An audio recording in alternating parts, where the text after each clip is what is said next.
Hello दोस्तों, मैं रिकेश कुमार सिंह स्वागत करता हूं आप सबों का हमारे YouTube channel Success Commerce Classes बावसे में। आज हम डिस्कस करने वाले हैं बीकॉम पार्ट 1 के एक बहुत ही प्यारा सा चैप्टर रोलेटी अकाउंट के बारे में।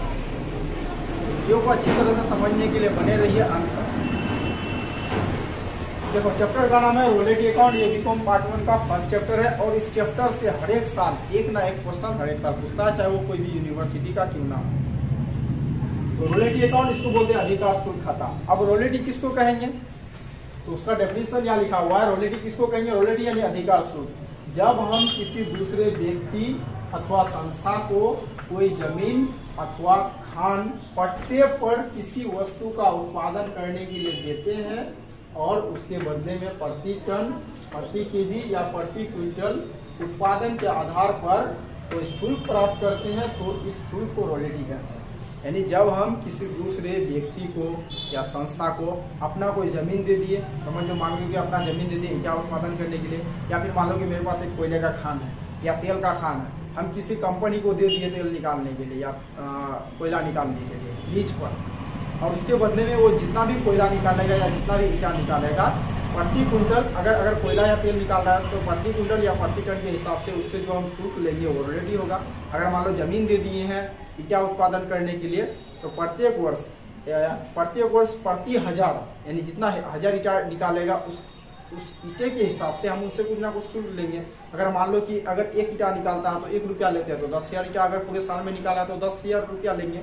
तो ये जो उत्पादन के आधार पर हम कुछ ना कुछ शुल्क लेते हैं, इसको बोलेंगे रोलेटी। जबकि किराया भी इसी तरह से होता है, लेकिन किराया में थोड़ा अंतर है। किराया में क्या होता है, किसी वस्तु का उत्पादन करने के लिए नहीं देते हैं, बल्कि इस्तेमाल करने के लिए देते हैं, और वहाँ प्रतिदिन, प्रति सप्ताह या प्रति महीना के हिसाब से जो शुल्क प्राप्त करते हैं वो हो गया किराया। लेकिन अधिकार शुल्क में ऐसा नहीं है। अधिकार शुल्क में थोड़ा अंतर है। अधिकार शुल्क में हम किसी वस्तु को इस्तेमाल करने के लिए नहीं देते हैं, बल्कि कुछ ना कुछ वस्तु का उत्पादन करने के लिए देते हैं, और जितना उत्पादन करता है उस हिसाब से उससे हम कुछ ना कुछ शुल्क प्राप्त करते हैं। इसी शुल्क को कहेंगे रोलेटी। अब देखो, रोलेटी में 2 पक्ष होता है। रोलेटी में 2 पक्ष होता है, एक हो गया लीजी, दूसरा लैंडलॉर्ड। अब लीजी किसको कहेंगे? तो वह व्यक्ति जो पट्टा लेता है, यानी वह कंपनी वाला जो किसी वस्तु का उत्पादन करने के लिए लेता है लीज, उसको बोलेंगे लीज। वह व्यक्ति जो किसी वस्तु का उत्पादन करने के लिए किसी दूसरे व्यक्ति से कोई जमीन अथवा खान पट्टे पर लेता है और उसके बदले में प्रति टन, प्रति क्विंटल के हिसाब से रोलेटी का भुगतान करता है, उसे लीजी कहेंगे। तो वह व्यक्ति जो किसी दूसरे व्यक्ति से कोई जमीन का खान या फिर कोई कोयले का खान या फिर तेल के खान को लीज पर लेता है और उसके बदले में प्रत्येक टन, प्रत्येक कुंटल या प्रत्येक पीस के हिसाब से जो जमीन के मालिक को या खान के मालिक को जो पेमेंट करता है, उसको बोलेंगे लीज। यानी शॉर्टकट में अगर कहा जाए तो जो व्यक्ति लीज लेगा, जो व्यक्ति पट्टा लेता है, उसको लीज कहेंगे। उसके बाद लैंडलॉर्ड किसको कहेंगे? तो वह व्यक्ति जो अपना कोई जमीन या खान पट्टे पर देता है और उसके बदले में लीजी से कुछ शुल्क प्राप्त करता है या रोलेटी प्राप्त करता है, उसको कहेंगे लैंडलॉर्ड। यानी कि लैंडलॉर्ड वह व्यक्ति हुआ जो अपना जमीन या खान लीज पर देगा, उसको कहेंगे लैंडलॉर्ड। तो लीजी कौन? जो व्यक्ति पट्टा लेगा वो लीजी हो गया, जो व्यक्ति पट्टा देगा उसको बोलेंगे लैंडलॉर्ड। देखो, कुछ इंपोर्टेंट पॉइंट है जिसका जानकारी होना आवश्यक है। जैसे पहला आउटपुट, यानी इसको कहेंगे उत्पादन। तो लीजी द्वारा पूरे वर्ष में तैयार किया गया वस्तु को उत्पादन कहेंगे। यानी जो व्यक्ति पट्टा लेता है वो पूरे साल में जितना भी वस्तु तैयार करेगा, जितना भी क्विंटल, जितना भी केजी माल बनाएगा, उसको कहेंगे उसका आउटपुट। जैसे मान लो कि अगर कोई कोयले का खाना, अगर कोयला का खाना हम लीज पर लिए हैं, तो हम पूरे साल में जितना भी कोयला निकालेंगे, जितना भी टन निकाल लेंगे कोयला, उसको बोलेंगे मेरा आउटपुट। अब उसके बाद है आगे मिनिमम रेंट, या इसी का दूसरा नाम डेड रेंट, इसी का तीसरा नाम फ्लैट रेंट, फिक्स रेंट। इन चारों में से कोई भी नाम क्वेश्चन में हो सकता है। दोनों, सबका मतलब हो गया मिनिमम रेंट। मिनिमम रेंट क्या होता है? जब एग्रीमेंट बनता है, एक लीजी और लैंडलॉर्ड के बीच एग्रीमेंट जब बनता है, तो यहाँ जो व्यक्ति पट्टा देता है वो एक एग्रीमेंट में तय कर लेता है कि आप लैंडलॉर्ड लीजी से कहता है कि अगर आप उत्पादन करें या ना करें उससे कोई मतलब नहीं है, आप भले ही फैक्ट्री बंद क्यों ना रखें, आपसे हम मिनिमम कम से कम 2,000 या 4,000 प्रत्येक साल का रेंट लेंगे। वो हो गया मिनिमम रेंट। यानी कि वह न्यूनतम राशि जो लैंडलॉर्ड द्वारा लैंडलॉर्ड को चुकाई जाती है उसको बोलेंगे वह मिनिमम राशि जो लैंडलॉर्ड को चुकाई जाती है, यानी लीजी द्वारा लैंडलॉर्ड को चुकाई जाती है उसको बोलेंगे मिनिमम रेंट। जैसे वह न्यूनतम राशि जो लैंडलॉर्ड को चुकाई जाती है उसे मिनिमम रेंट कहेंगे। वह मिनिमम राशि जो लीजी यानी पट्टा लेने वाला व्यक्ति जमीन के मालिक को चुकाएगा उसको बोलेंगे लैंडलॉर्ड, सॉरी मिनिमम रेंट। उसके बाद है शॉर्ट वर्किंग यानी लघु कार्य। जब रोलेटी की राशि मिनिमम रेंट से कम होती है तो इसी कमी को लघु कार्य कहते हैं। यानी कि जब रोलेटी का अमाउंट मिनिमम रेंट से कम होता है तो जितना कमी होगा उसको शॉर्ट वर्किंग कहेंगे। फॉर एग्जाम्पल जैसे मान लो कि लैंडलॉर्ड के साथ मेरा जो एग्रीमेंट तय हुआ कि मिनिमम रेंट लैंडलॉर्ड 10,000 रुपया से कम पेमेंट लेगा। अब मान लो कि मेरा रोलेटी बना 5,000, तो 5,000 रोलेटी बना, 10,000 पेमेंट करना है, तो 5,000 का यहाँ लॉस हो रहा है, तो इसी लॉस को कहेंगे शॉर्ट वर्किंग। यानी जब मिनिमम रेंट से कम काम होता है, मिनिमम रेंट से कम रोलेटी होता है, तो जितना कमी होगा उसको कहेंगे शॉर्ट वर्किंग यानी लघु कार्य, लॉस बन गया। उसके बाद आगे है शॉर्ट वर्किंग रिसीव यानी लघु कार्य अपलिखित करना। तो लीजिए द्वारा पिछले वर्षों में शॉर्ट वर्किंग को असूल करना शॉर्ट वर्किंग रिसीव कहलाता है। यानी अगर मान लो कि जैसे आज चल रहा 2022, मान लो कि 2021 में लीजी को किसी प्रकार का लॉस हो गया। अब 2022 में क्या हुआ, 2022 में लीजी जो लीजी है उसको ज्यादा फायदा हो गया तो पिछले साल का लॉस को अगर कवर कर लेता है लीजी तो उसको बोलेंगे शॉर्ट वर्किंग रिसीव। मतलब पिछले साल के किसी भी लॉस को असूल कर लेना शॉर्ट वर्किंग रिसीव कहलाता है। उसके बाद नेक्स्ट है अमाउंट पेड टू लैंडलॉर्ड। तो वह राशि जो प्रति वर्ष भूस्वामी को चुकाई जाती है उसे अमाउंट पेड टू लैंडलॉर्ड कहते हैं। यानी वह राशि जो एक पट्टा लेने वाला व्यक्ति पट्टा देने वाला व्यक्ति को चुकाता है उसको कहेंगे अमाउंट पेड टू लैंडलॉर्ड। यानी लीजी जो है प्रति वर्ष लैंडलॉर्ड को जितना रुपया पे करेगा उसको कहेंगे अमाउंट पेड टू लैंडलॉर्ड। अब उसके बाद है unrecouped short working transfer to PL account.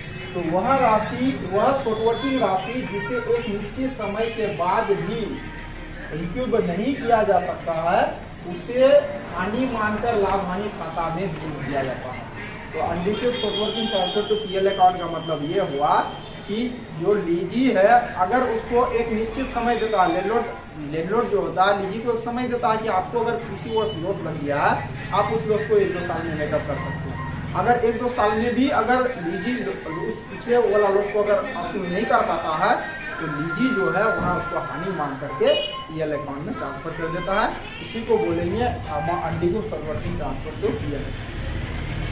अब इस चैप्टर के लिए कुछ जर्नल एंट्री है लीजी का वही में और लैंडलॉर्ड का वही में, दोनों जो है अपना वही में कुछ ना कुछ जर्नल एंट्री करता है। तो पहले समझते हैं लीजी का वही में जर्नल एंट्री।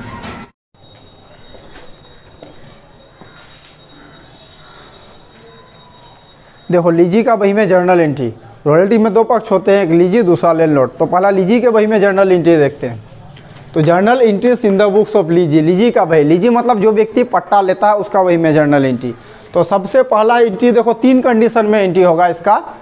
क्वेश्चन 5 साल का पूछे 7 साल का पूछे उससे कोई फर्क नहीं पड़ेगा, बस ये 3 कंडीशन का एंट्री आपको माइंड में रखना होगा क्वेश्चन को सोल्व करने के लिए। देखो पहला है when royalty less than minimum rent, मतलब जब रोलेटी का अमाउंट जो है ना मिनिमम रेंट से कम होगा। जब रोलेटी का अमाउंट मिनिमम रेंट से कम होगा तो क्या एंट्री करेंगे, तो एंट्री करेंगे रोलेटी अकाउंट डेबिट, क्योंकि ये लीजी है। लीजी जो है ना रोलेटी ये पे करेगा लैंडलॉर्ड को, तो इनके लिए खर्चा है रोलेटी देना, इसलिए रोलेटी अकाउंट डेबिट। अब शॉर्ट वर्किंग लग गया मतलब लॉस लग गया, लॉस भी खर्च होता है, लॉस हो गया तो इसको भी डेबिट कर देंगे। और रोलेटी का पैसा और शॉर्ट वर्किंग का पैसा, जैसे मान लो कि मिनिमम रेंट हमको 10,000 पे करना है, सपोज करो कि रोलेटी 7,000 हुआ, 3,000 रुपया घट रहा है क्योंकि रेंट पे करना है 10,000, 7,000 रुपया रोलेटी बन गया, 3,000 रुपया घट रहा, तो ऐसे इसको पेमेंट करेंगे। रोलेटी अकाउंट डेबिट 7,000, 3,000 जो घट गया शॉर्ट वर्किंग अकाउंट डेबिट। अब दोनों मिला करके 10,000 लैंडलॉर्ड को लेगा तो to landlord account 10,000। Narration being royalty and short working transfer to landlord account, royalty और शॉर्ट वर्किंग को लैंडलॉर्ड अकाउंट में भेजा गया। अब नेक्स्ट एंट्री ये लैंडलॉर्ड को पहले ट्रांसफर कर दिया, अब लैंडलॉर्ड को पेमेंट करेंगे। 10,000 रुपया पे करना है तो लैंडलॉर्ड को जितना रुपया से क्रेडिट किए हैं उतना रुपया से वापस डेबिट कर देना है। तो landlord account debit to cash account पूरा 10,000 रुपया। अब narration being amount paid to landlord, landlord को भुगतान किया गया।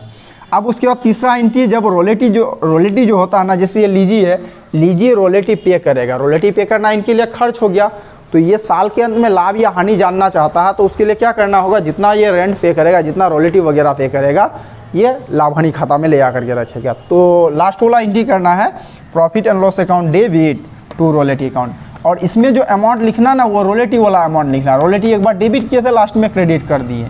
तो ये आपका प्रत्येक कंडीशन में 3 एंट्री होगा। पहला condition when royalty less than minimum rent, मतलब जब रोलेटी का अमाउंट मिनिमम रेंट से कम होता है तो 3 एंट्री। पहला royalty account debit, short working account debit to landlord account. जैसे कि ये रोलेटी पे करना खर्चा है इसलिए डेबिट, शॉर्ट वर्किंग लॉस लग गया इसलिए डेबिट, और टू लैंडलॉर्ड अकाउंट, पैसा लैंडलॉर्ड को पे करना है।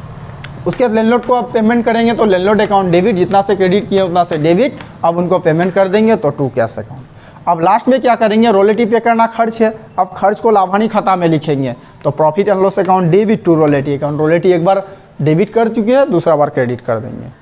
Narration being royalty transfer to PL account, ये पहला कंडीशन के लिए हुआ। अब दूसरा कंडीशन देखो, when royalty equal than minimum rent, मतलब जब रोलेटी और मिनिमम रेंट बराबर हो, मतलब जैसे रेंट पे करना है 10,000 रुपया मिनिमम रेंट और मेरा रोलेटी भी 10,000 रुपया है, तो इसमें ना तो कोई लॉस हुआ, तो इसका एंट्री करेंगे फिर तीन एंट्री होगा। पहला रोलेटी पे करना खर्च है, ये जो लीजी है लैंडलॉर्ड को रोलेटी पे करेगा तो लीजी के लिए खर्च होगा और खर्च हमेशा डेबिट, इसलिए रोलेटी अकाउंट डेबिट। अब लैंडलॉर्ड को ये पैसा देगा तो टू लैंडलॉर्ड अकाउंट, यहाँ लॉस नहीं लगा इसलिए शॉर्ट वर्किंग को डेबिट नहीं किया क्योंकि बराबर है दोनों। Being royalty transfer to landlord account. अब इसके बाद नेक्स्ट एंट्री यहाँ 3 एंट्री होगा, पहला ए नंबर बी नंबर। अब बी नंबर में क्या किया, पहला नंबर में लैंडलॉर्ड को ड्यू किया, अब लैंडलॉर्ड को पेमेंट करेंगे तो landlord account debit to cash account. Landlord को पेमेंट हो गया। अब लास्ट वाला एंट्री रोलेटी का अमाउंट को पीएल अकाउंट में लेके जाएंगे तो profit and loss account debit to royalty account. फिर इसमें वही अमाउंट दूसरा साल का रोलेटी का अमाउंट लिख देंगे। अब उसके तीसरा condition when royalty more than minimum rent, मतलब जब रोलेटी का अमाउंट मिनिमम रेंट से अबव हो। पहला कंडीशन क्या था, जब रोलेटी मिनिमम रेंट से कम हो। दूसरा कंडीशन रोलेटी और मिनिमम रेंट दोनों बराबर हो। फिर तीसरा कंडीशन जब रोलेटी का अमाउंट ज़्यादा हो और मिनिमम रेंट कम हो। सपोज जैसे हमको रेंट पे करना मिनिमम रेंट 10,000 रुपया, अब मेरा रोलेटी बन गया 15,000 रुपया, तो उसका एंट्री कैसे करेंगे, तो फिर इस सिचुएशन में भी 3 एंट्री होगा। पहला royalty account debit, short working नहीं लगा इसलिए शॉर्ट वर्किंग को डेबिट नहीं करेंगे, सिर्फ रोलेटी अकाउंट डेबिट और ये पैसा लैंडलॉर्ड लेगा तो टू लैंडलॉर्ड अकाउंट। अब लैंडलॉर्ड को जितना रुपया से डेबिट किए उतना रुपया क्रेडिट किए उतना रुपया से डेबिट करेंगे। पेमेंट करते समय landlord account debit to cash account. मान लो कि लैंडलॉर्ड पा रहा था जैसे 10,000 रुपया पाएगा और मेरा रोलेटी बनाया 15,000, तो रोलेटी 15,000 डेबिट, लैंडलॉर्ड अकाउंट 15,000 क्रेडिट। अब लैंडलॉर्ड को 15,000 रुपया से क्रेडिट किए तो 15,000 रुपया से डेबिट करना होगा, लेकिन उनको पेमेंट कितना करना, 10,000 पेमेंट करना और 5,000 मान लो कि पिछले साल लॉस लगा था तो 5,000 को कवर कर लेंगे। तो जितना रुपया पिछले साल का लॉस को कवर करेंगे शॉर्ट वर्किंग के नाम से। अगर शॉर्ट वर्किंग लगता है तो रोलेटी के साथ शॉर्ट वर्किंग डेबिट, अगर कवर करते हैं तो शॉर्ट वर्किंग को क्रेडिट। फिर उसके बाद रोलेटी को पीएल में भेजेंगे तो profit and loss account debit to royalty account. यहाँ शॉर्ट वर्किंग भी लिखते हैं, शॉर्ट वर्किंग भी यहाँ लिखे हैं। अगर मान लो कि 3 साल रिक्यूबिंग टाइम दिया हुआ कि अगर एग्रीमेंट में ये तय हो गया है कि लैंडलॉर्ड जो है लीजी को एक समय दे दिया है कि अगर आपका लॉस होता है तो आप 3 साल के अंदर कवर कर सकते हैं। मान लो कि लैंडलॉर्ड जो है लीजी जो है वो 3 साल के अंदर भी कुछ लॉस को पिछले साल का कवर नहीं कर पाया, उसको हानि मान करके ये पीएल अकाउंट में भेजेगा तो उस अमाउंट को लिखेंगे लास्ट में royalty account debit PL account debit to royalty account to short working account. तो ये 3 केस में नो एंट्री होगा, प्रत्येक केस में 3 एंट्री। तो 3 केस होता है, क्वेश्चन 5 साल का रहे, 10 साल का रहे, 15 साल का रहे, 20 साल का रहे, कोई फर्क नहीं पड़ता है। बस ये आपको 3 कंडीशन का 3 या नो एंट्री माइंड में होना चाहिए। फिर से एक बार रिवीजन करवा देते हैं।